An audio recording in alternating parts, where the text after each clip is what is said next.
Hi everyone, my name is Gabriel and this is the Hour of the Raven, your channel for everything Ravenloft, RPG, Dungeons and Dragons, and horror. Today, we will unravel the past of Hazlan, the Devouring Land, a region filled with ancient ruins and inhabited for thousands of years by civilizations forgotten in time. Are you ready? As we search for the whereabouts of Tara Koliana to fulfill our profane pact with Inahira, we arrive at a Rashemi village at the foot of the Balinok Mountains.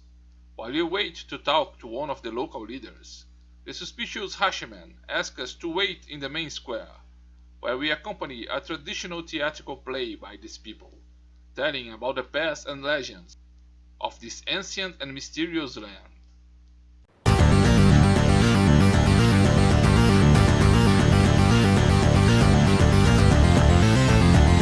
Hour of the Raven.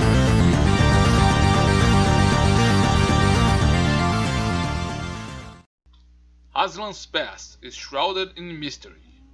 Authorities say that the kingdom was home to numerous ancient and non-human civilizations. The only text in all campaign setting sourcebooks that describes its history is a short excerpt without much detail. Personally, I believe that the region Ancient Ruins and Forgotten Civilizations is a perfect setting for adventures involving the exploration of forgotten tombs, the search for ancient relics of arcane power, evil and ancient undead, and unspeakable horrors. In this video, we will try to extract as much of the little information about Hazlan's past as possible, to try to shed light on the mysteries of this domain past. Before we start, let me speculate about Hazlan and his mysterious past and origins. Hazlan is an adaptation to Ravenloft of the Tay realm in Forgotten Realms. But the domain history dates back to thousands of years in the past, describing ancient civilizations and races that occupy the region. Although there is a possibility that the region has not been swallowed up from the material plane and was created entirely by the mists with a false history, I would like to speculate on Hazlan's possible place of origin before entering the demiplane of dread. Hazlan's past was only described in the book Ravenloft Gazetteer 1, when Ravenloft's campaign setting was licensed to White Wolf. Thus, references to the Forgotten Realms setting were made indirectly, without mentioning specific names, which makes it very difficult to investigate the origins of its remote past. The search for Hazlan's origins offers few clues. It is pointed out that just over 1,000 years ago, the region was conquered by an unnamed king of the Mulan, who led his population and a group of slaves of Hashemi origin to conquer and colonize the region. If we cross the dates mentioned in Ravenloft with the Forgotten Realms timeline, at the time of this conquest, the kingdom of Tay would not yet exist, and the unnamed king of the Mulan must probably be some pharaoh from the ancient Mulholland Empire. Consequently, the conquered lands would probably be some region adjacent to this ancient empire of the Mulholland in Forgotten Realms. The civilizations that occupy this region also adds a lot of mystery to its location. Little information is given about the civilizations, other than their name, but it's said that the King Mulan who invaded the region was the first human civilization to occupy these lands. The first and oldest civilization would be of insectoid creatures with chitinous breastplates, which led me to think about the Tree King race.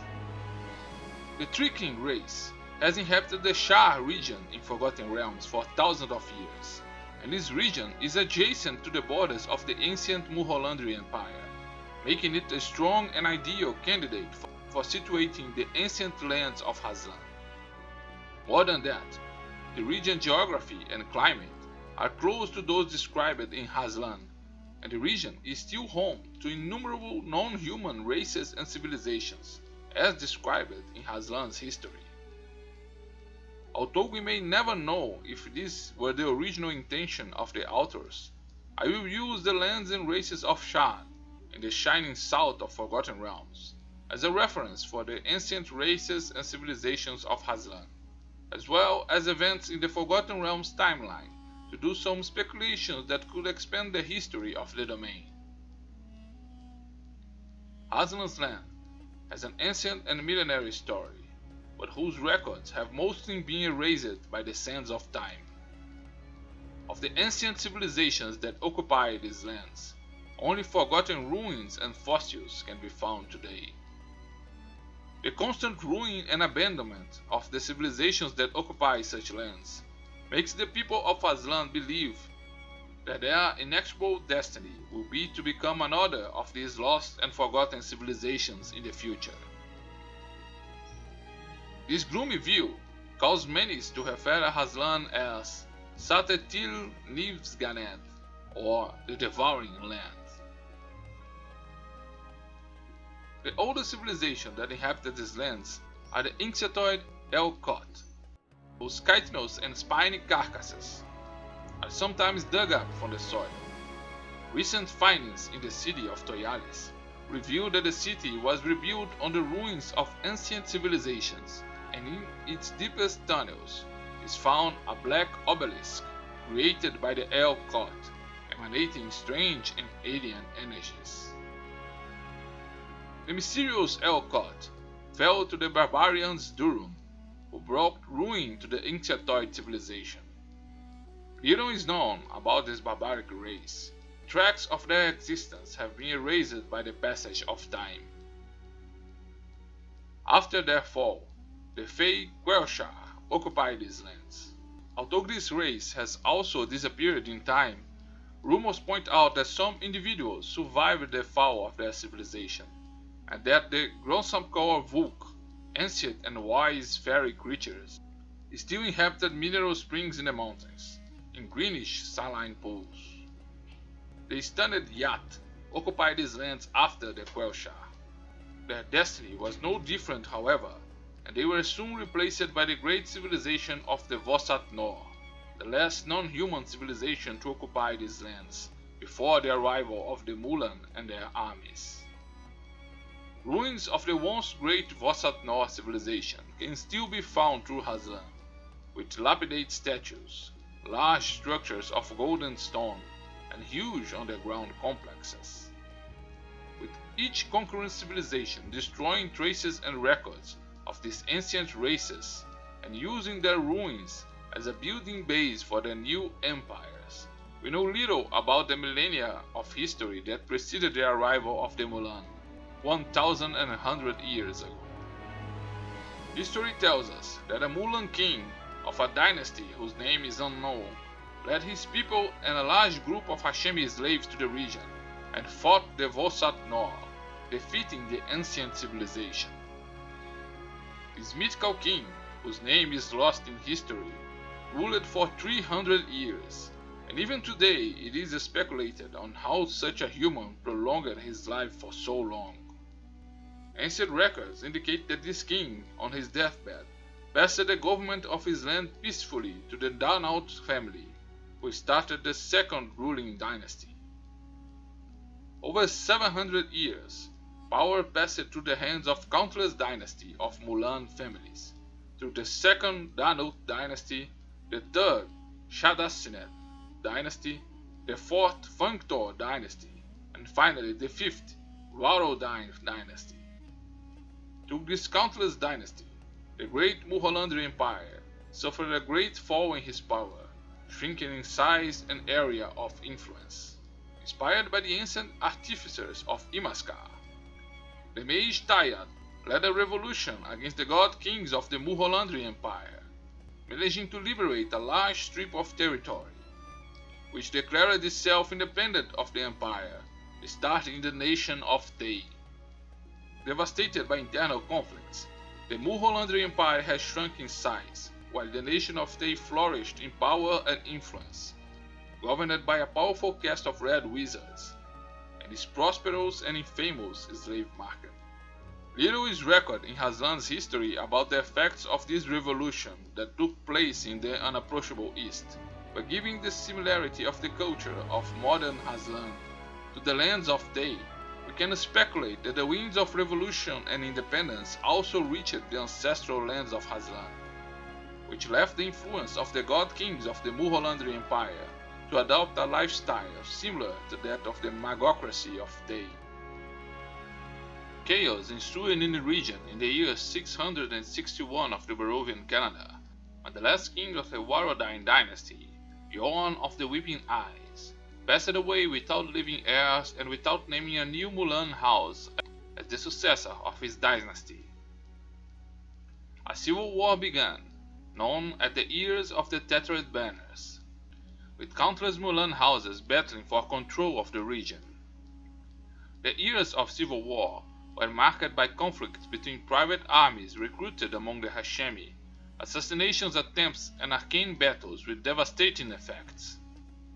Some believe that the arcane energies that devastated Hazlan were such that they began to tear the veil of reality, allowing horrendous creatures from nightmares and hostile planes of existence to invade these lands. The Civil War of the Tethered Banners lasted 53 years, until in 714 of the Barovian calendar, when the Red Wizard Hazlik returned from a long period in the Kingdom of Day and imposed his dominion over the Mulan families with his arcane knowledge and might. Before long, he managed to establish his power over the region, destroying opposing houses and causing the majority to submit and recognize him as Hazlan's supreme ruler. At the same time, the region was engulfed by mists and emerged in a new location, surrounded by strange and hostile lands. Traditionally, the name of the realm had always changed according to the dynasty that ruled these lands, and the lands ruled by the wizard Hazlik became known as the Realm of Hazlan. Hazlik's first order was to ban the use of arcane magic across the kingdom, and he became the only individual authorized to use arcane resources. Although the iron fate of Bane was already known in the region, after Hazlan's contact with the kingdom of Nova Vaza to the north, the fate expanded rapidly in this territory. Hazlik found great support in the Iron Fate, and made it the Hazlan official state religion.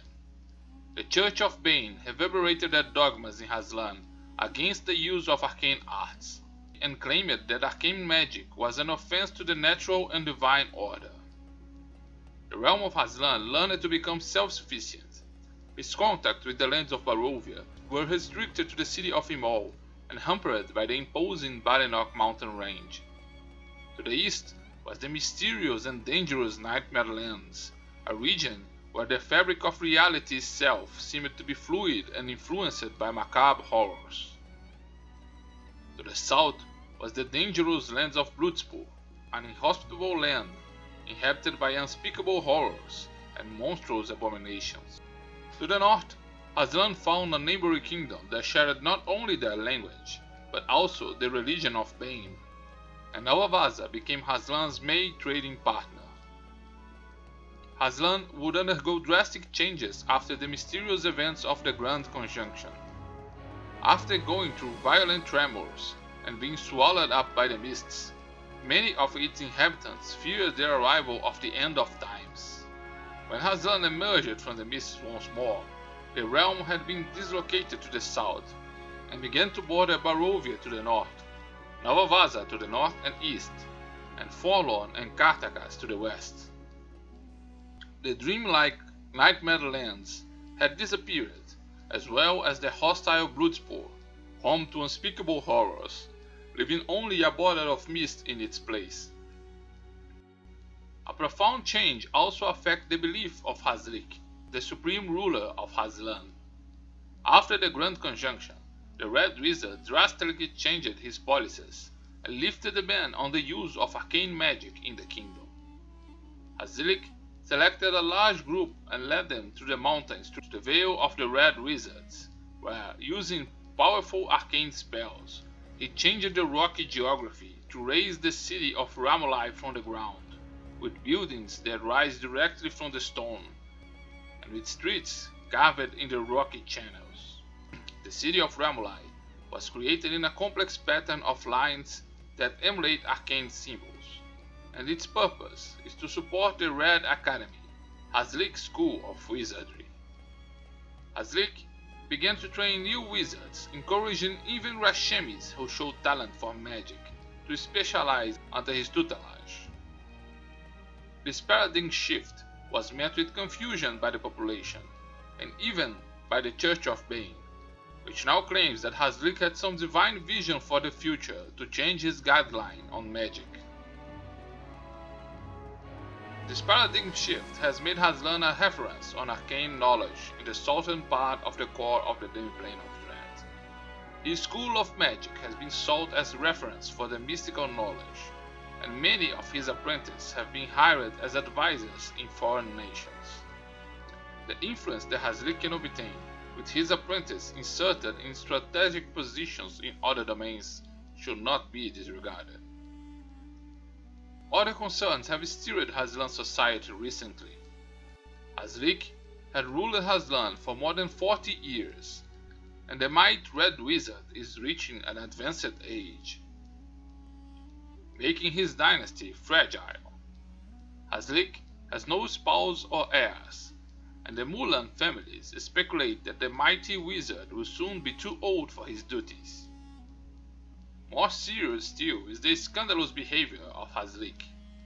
Hashem's acceptance into the Wizarding Academy has become a subject of debate among the Mulan, and recently a Hashemi woman has risen to power. Eleni of Toyalis was accepted in the Red Academy and became Hazlik's direct apprentice, living with him on his private property.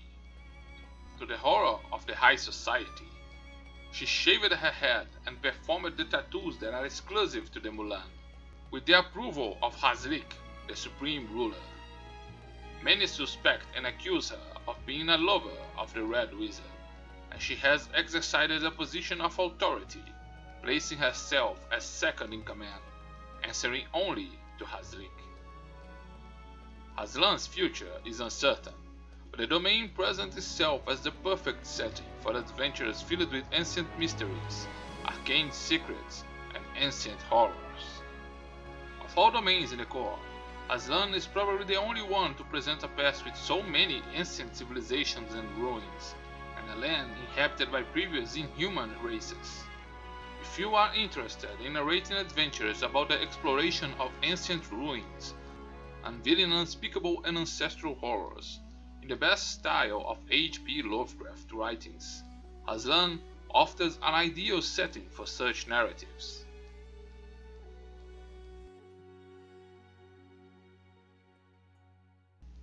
After the Dawn presentation, the Rashemi's theatrical staging ends, and Hazlan's tumultuous and mysterious past is told in countless allegories by the masked actors. We perceive the arrival of night by the rapid drop in temperature, and finally we are taken to the presence of a local leader. Before the hard eyes of the leader of that community, he questions our reasons for looking for Tarakoliana, and we lie to him, saying that we are responding to requests from a family member who is searching for news about the Ezra anchorite. After carefully listening to our motives, he takes us out of the village, around a campfire, and adds the Kwasup herb to a long smoking pipe. After lighting the pipe, he passes it to us, and says that the smoke will make us see the secrets we seek in the flames of the bonfire. Join us, subscribe to the channel and activate notifications, and together we will watch the flames for the fate of Tarakoliana and the secrets of Hazlan.